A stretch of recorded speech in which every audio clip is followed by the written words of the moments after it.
journey to Sai Baba is pretty unique in that I was an atheist. For all intents and purposes, I was an atheist. I had in my mind that, we were born, we live, we die, and that's it. And I was comfortable with that. And in my mind, I would sort of, I was brought up in a Catholic school. I went to Catholic school, but I didn't believe any of it, and it didn't resonate with me. It didn't sink in, and I would often think in my mind that I didn't want anything that was 2,000 years ago, because it was like, that was another time. They didn't understand the time that I was living in, which is, television and radio and all the rest of it. So that's kind of where my mind was. And then this one particular day, I was at this lady's house, and for no reason whatsoever, I was in the kitchen. I was talking to her mother, and there was a picture of Sai Baba on the wall. And I just went, "Who's that?" And that was it. It's not like I went looking for it. I just kind of stumbled on it. And then she explained that, Sai Baba, he's an avatar, and I didn't even know what an avatar was. I was totally just innocent, and it was an innocent question. I was expecting her to say, something else. So I didn't know he was a guru or anything. So we had a bit of a quick chat, and I thought, oh, that's interesting. And she gave me a picture, which I've still got that picture, and she gave me a copy of Joy Thomas's book, Life is a Dream, Realize It. And so I went home and at some point I picked up that book and I read it. And as I was reading it, what she was saying in relation to what Sai Baba was saying, as to the fabric of our reality being a dream, it resonated with me. And as I was reading that book, I could feel energy. I could feel, I still feel that energy today, but like it touched me somehow. And I was like, oh, there might be something, to this, because as I'm reading the book, it's like God's energy was touching me and sort of prompting me to look a bit further. And so from after I read that book, and I enjoyed that book, and I started going to Bhajans, I would go most weeks. I'd ride my motorbike there. I had plenty of time to ride, like 40 minutes to go to Bhajans, and so I did all of that. Read a few more books, and then I met this guy at the Bhajans, and we came up with this plan that, let's go to India. And we, to cut a long story short, we put all that together and we went to India for 10 weeks and stayed at Brindavan and at the ashram. And whilst I was, we went to darshan every day, twice a day. Whilst I was there, I volunteered in the kitchen. But it was almost like I was more of a tourist and less of an aspirant. It's like I was wanting an interview, because everyone wants an interview. But it was as if I wasn't sort of taking things seriously in regards to meditation or reading books. After darshan, I would jump in a rickshaw and go to Bangalore, and go, because I'd never been overseas. I was wanting to see, another country that I'd never been to. And this one particular night, I had a Sai Baba dream whilst I was there, and he kind of waved me off. He said, go to the city, like as if to say, you're not being serious, Mark, and he was right. I wasn't being serious. So the 10 weeks went by, and we never got an interview, and we left very, very sad. But I mean, there was one moment whilst I was there, sitting in in Darshan, and as he walked past, he looked straight at me and he nodded his head. And actually now, all these years later, I'm very thankful to that, because it's like, well, God gave me a nod. I didn't get an interview, I got a nod. Because back then it was different, but now I truly understand that, he is the Kali Yuga avatar, and there's no doubt in my mind whatsoever about that. And another sort of interesting point in the, me sort of understanding my karma and all the things, he gave me a nod, and to most people that's just a nod, but to me it actually meant a little bit more, because at the time I was a motorbike rider, and when you're riding motorbikes, when you pass another motorbike coming the other way, everyone gives each other a nod. It's just, it's like a form of communication. It's something that we do. So for me, he was speaking to me in a language that I understood. But he had this sort of look on his face, like, I can't really describe it, but it's, of course, because he knew it was about to happen. Is when I got home sometime later, I had just a horrific motorcycle crash, and spent 12 months in a wheelchair. Was very seriously injured, and it hurt a lot, and it kind of broke my spirit a little bit, because then I went through the whole range of what kind of a God would do that, whereas now I understand it completely differently, in that he didn't do it to me, I did it to me, because my actions and my behaviour led to that particular incident, and I take full responsibility for that now, and that wasn't his fault, it was my fault.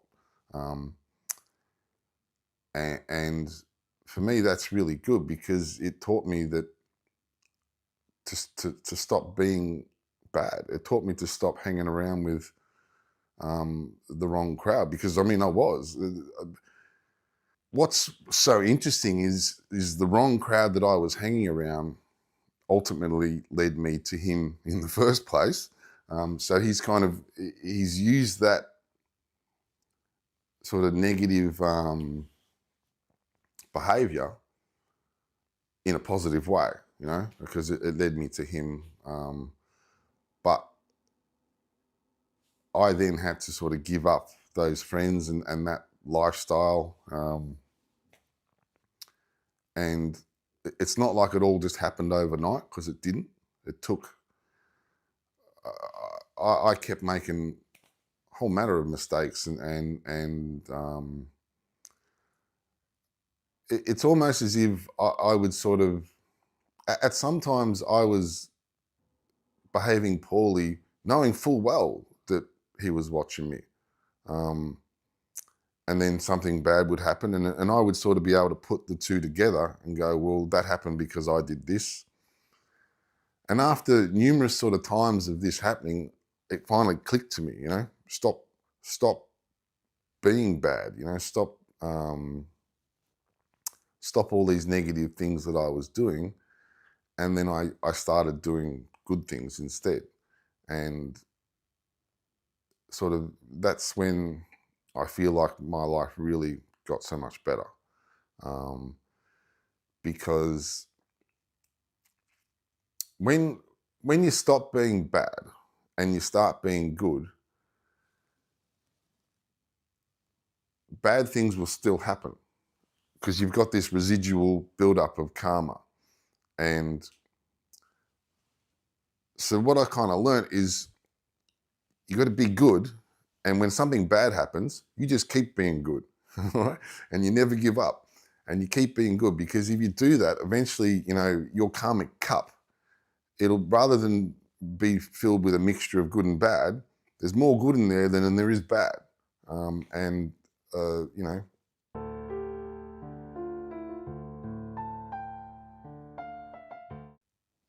well,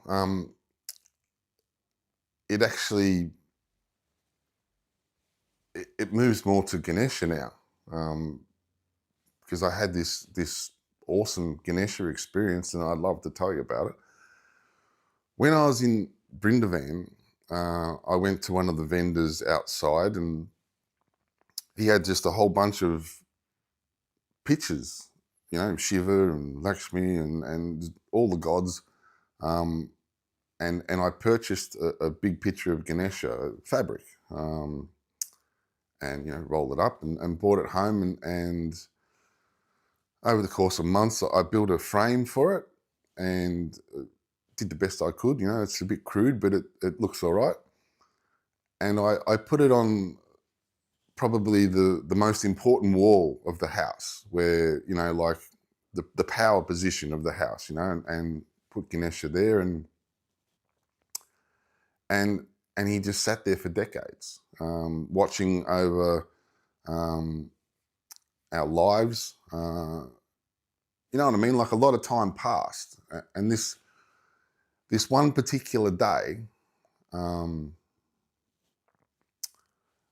I'd been watching the news, and there was a volcano going off here, and there was a tidal wave over there, and hurricanes, and fighting, and I was just like, I looked towards Ganesha, and I just said, thank you. I said, thank you that I was born in Australia, so I didn't have to experience all this, calamity and houses getting washed away and destruction, and I've had the opportunity to grow up in a place that is relatively safe. And at that exact moment, his picture came to life and winked at me, right? And at the moment that happened, there was like this explosion of energy inside me, and it was just bouncing down to my toes and bouncing up to my head and down to my toes, and I almost fell over. I was hanging onto the kitchen bench, and I was like, whew, like, for me, even though it sounds unbelievable, but that was the moment where it clicked to me that we really are living in an illusion. And because pictures can't come to life and wink at you, right? That's, as far as sort of, science and all that, that's not possible, but it happened. That was the moment that I sort of woke up, and I'd like to say from that moment on, everything got better, but that's not what happened. I still had a lot that I had to go through, and a lot of sort of karma to resolve. But I back when I first sort of got into Sai Baba, you had to read a book, or you had to, now you can just get on YouTube and you can listen to all these discourses. There's, the Sai Baba app.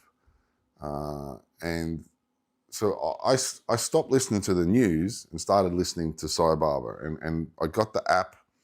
When I drive to work, I listen to his discourses. When I drive home, I'll listen to his discourses.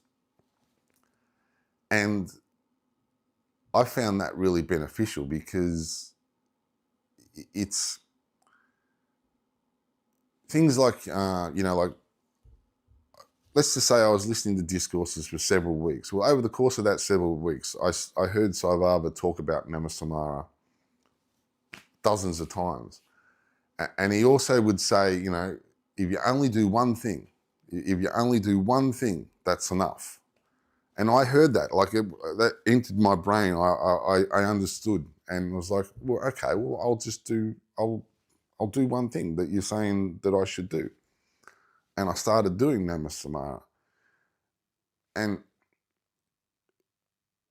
for all intensive purposes, Namasamara sounds crazy, like, what? So you're going to say God's name again and again and again all day long, every day. That's, when you're trying to explain that to someone, they're like, why would I do that? And I felt the same way. And so I thought, oh, I'll just try it. And I did it. And once it really sort of established in my mind in that when I woke up, I was repeating God's name over and over and over and over again, all day long. I went to work all day long, repeating God's name over and over. I went to sleep. So I wake up with it. I spend my day with it. I go to sleep listening to it. And then I finally sort of understood what it was all about, is that when you're doing Namasamara and you're constantly repeating God's name, you're spending your whole day with him. And rather than wasting your mental sort of energy thinking about, I like that car, it's got a really good engine, and I can do all this. And rather than sort of wasting your mental capacity on transient sort of things that aren't relevant, you're refocusing your mind to God. And so, like over a year and a half, 2 years later, I'm still doing it. And, I drive the truck and, Om Gam Ganapata Ye Namaha, just all day long. And it's been a very positive thing for me. I fully understand how others might look at what Namasamara is and think, well, I'm not doing that, but he said to do it. And so that's the one thing that I picked, right? So I picked one thing. But then that one thing, it kind of led to other things as well. So like I keep listening to his discourses. I started doing the one thing. And then once I got good at that one thing, I thought, well, I probably can spare a little bit of energy to do another thing. And so I started doing two things. And, it's kind of just built up. It's like he says, you got to practice it. It's like a baby doesn't know how to walk. It's got to crawl, and then it learns to walk. It's kind of like that, is you start with one thing leads to two things. And then the next thing you know, your whole life's turned around. Because the fact of the matter is, it's like he said, there's no one in this world that hasn't made mistakes. No one. But everyone's made mistakes. And so if him as the avatar was to only accept people that were perfect, he wouldn't have there would be no one. So, because, I used to think, because of my, previous lifestyle and the people I was hanging around with, I used to think that I wasn't welcome in his sort of life, in his world, in his mission. I used to really feel like that because sort of, what could you possibly do with me? I've just, my whole upbringing and the town that I grew up in and the people I was hanging around with was just wrong, like it was just not, it wasn't, I wasn't born into a spiritual family and I'm in my family, I'm the only one that follows Sai Baba. And at times that's been really lonely because,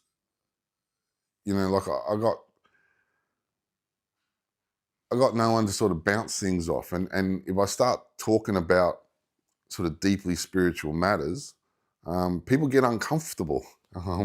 And so I sort of live in this world where I've got to be quiet.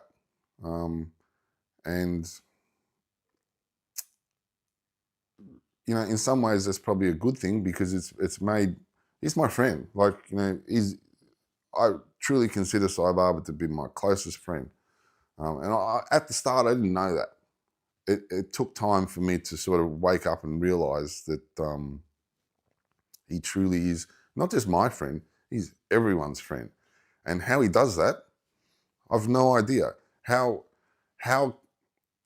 is it that he can have an individual and close friendship with everyone? You know, like that's pretty impressive.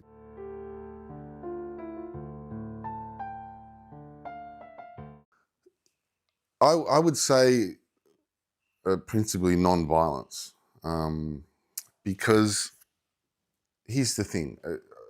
I grew up in an area where violence, was sort of normal, and as a bigger person, I had every opportunity to stand over others and um, to lash out. But I came to learn early on that, and this was also through reading some of Sai Baba's teachings. Nobody wins. In the winner loses and the loser loses. And so for me, I started practicing. Sai Baba would say, if someone attacks you, then the most appropriate response is no response. Just move away or go somewhere else.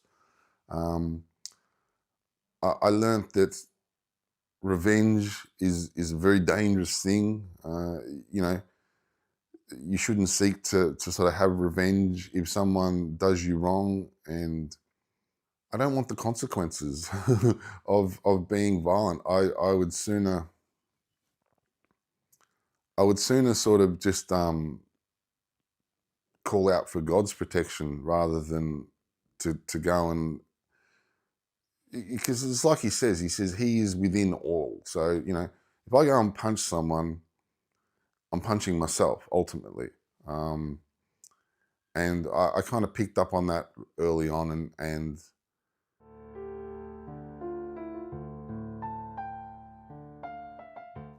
Sai Baba sees everything, right? Once you come to the understanding that he is the witness to everything. So if I'm walking along the footpath and there's a tiny little piece of rubbish and I take 2 seconds of my life to bend over and pick it up, it's kind of insignificant, right? But he knows that I did it, and he knows, like if you think of every time you picked up a bag of rubbish, you scored one positive karma point, okay? And it all adds up. And the Sai Baba describes the world as it's him. Like the whole world is him. The floor, the ceiling, the walls, every single atom of the universe is him. To try and even think about it, it's incredible. At the Sai Baba events, if I can clean the area up and make it look nicer, well, God looks nicer. It makes him look better because he is the whole world. And if people can arrive to a function whereby it's not litter all over the place, well, they feel better because they're like, oh, this looks lovely, like it's sort of their impression of that location is positive. And I do it because I recognize that, I carry all this karma with me, and that's an opportunity for me to try and replace bad with good, or to overpower bad with good, and that's why I do it, and I'm going to keep doing it because he knows I'm there. He knows what I'm doing, and he knows what everyone's doing.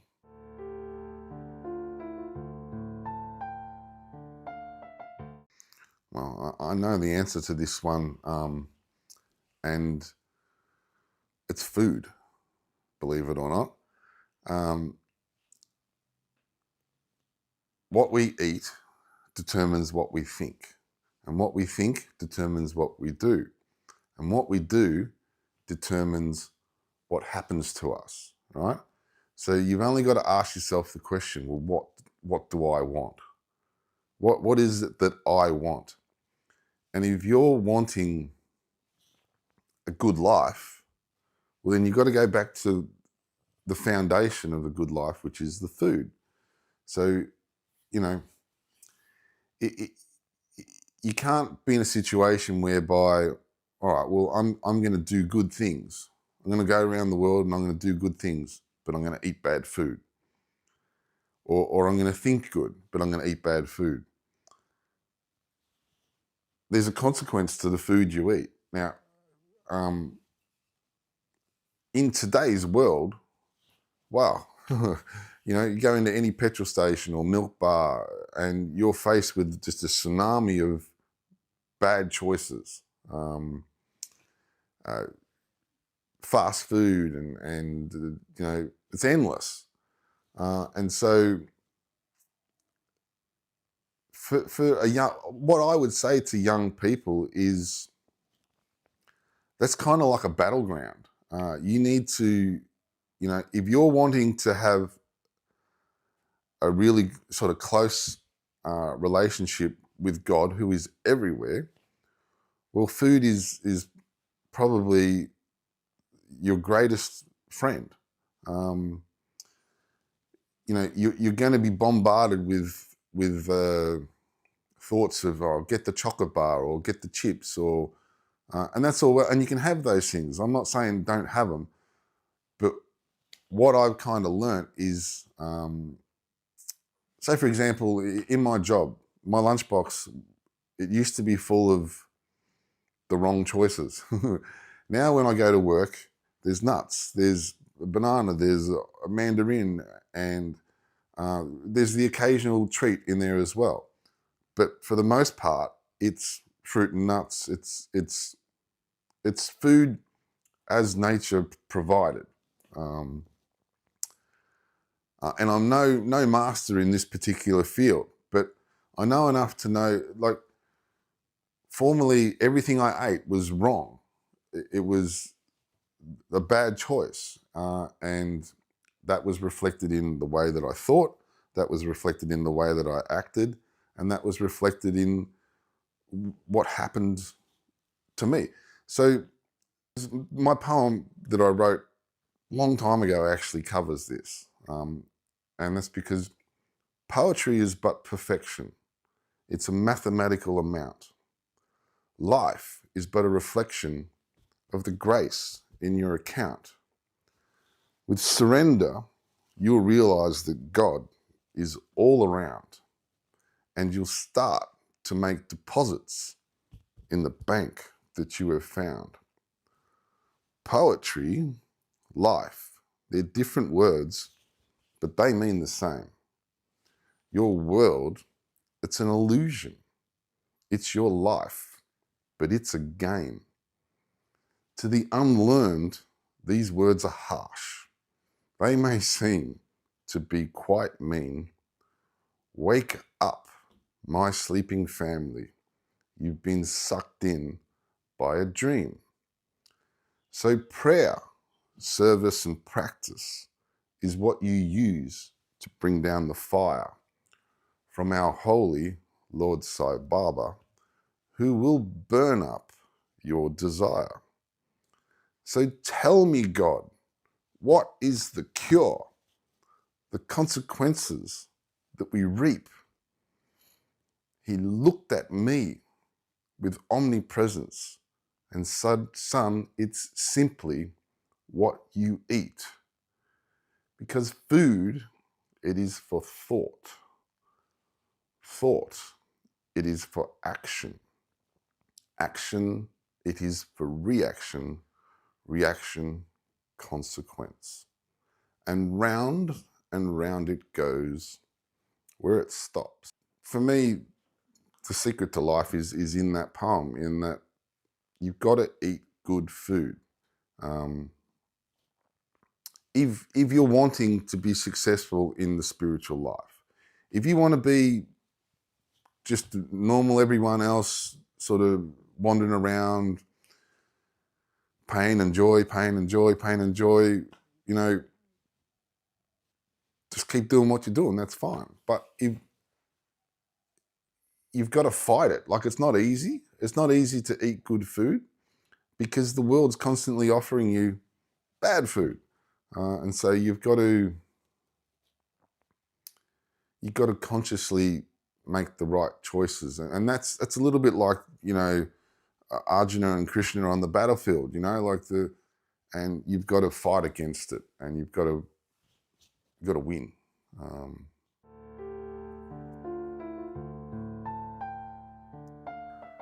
I have a little picture on my fridge that I kind of made myself, and it's Sai Baba with his hands up like this, which has meaning, by the way. Most people should know what it means. It's you're born with nothing and you die with nothing, and the only thing that goes with you is your karmic necklace, which you can't see.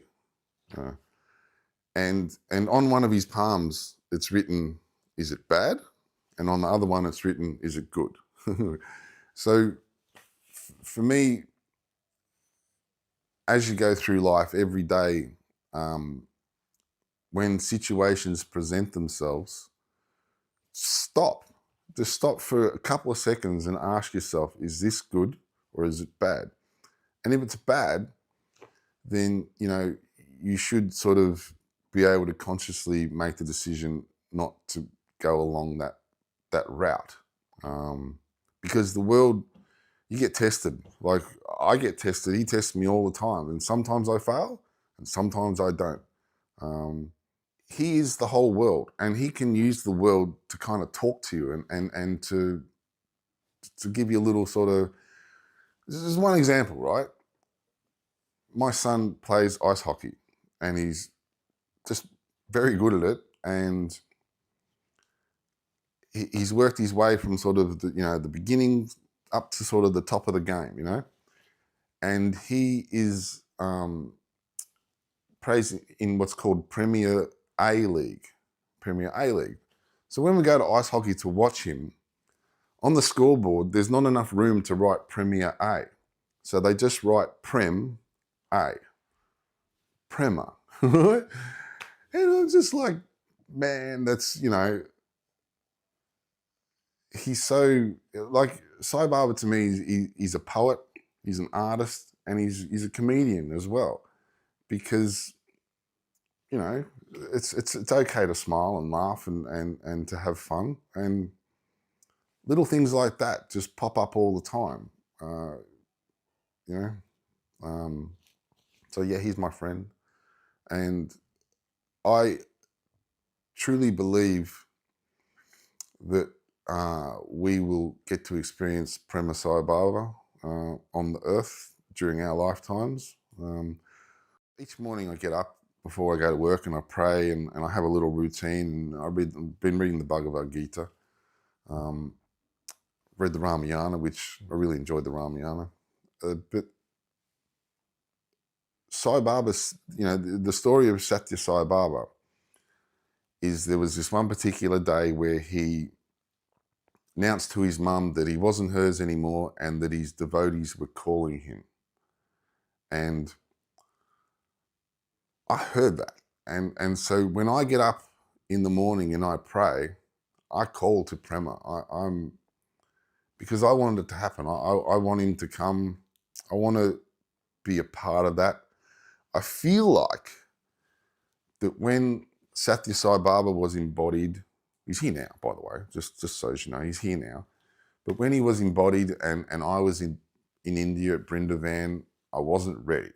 Like, I wasn't spiritually mature enough to get an interview or to sort of, go any further than what I did. But I feel now that I am. And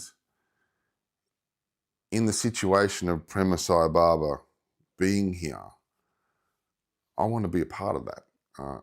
And I know that's a very tall order because so does like a billion other people.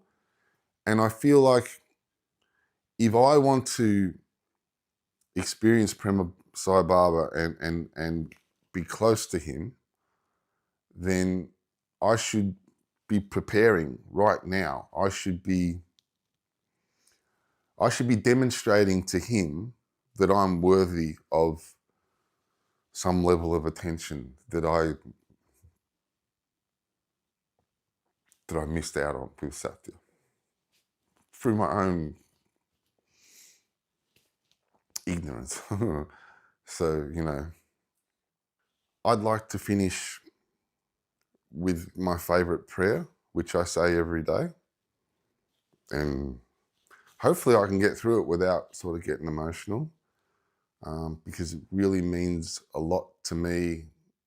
Save me from any act of commission or omission which will affect adversely the three qualifications you have laid down, namely, 1, that I must be an eager aspirant for spiritual progress. 2, that I must have full faith in the name that the organisation bears and in spiriting that name in a manner suited to its message and majesty.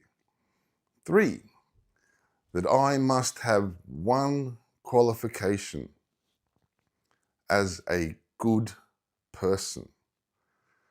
Bless me with the skills, intelligence, and enthusiasm necessary for the task I am dedicating myself for my own uplift.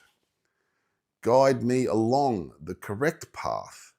Shower on me your grace that I may earn a fair name in this attempt. Guard me from wrong steps. So that's my story of how I came to be a Sai Baba aspirant. Jai Sairam, and thank you for listening.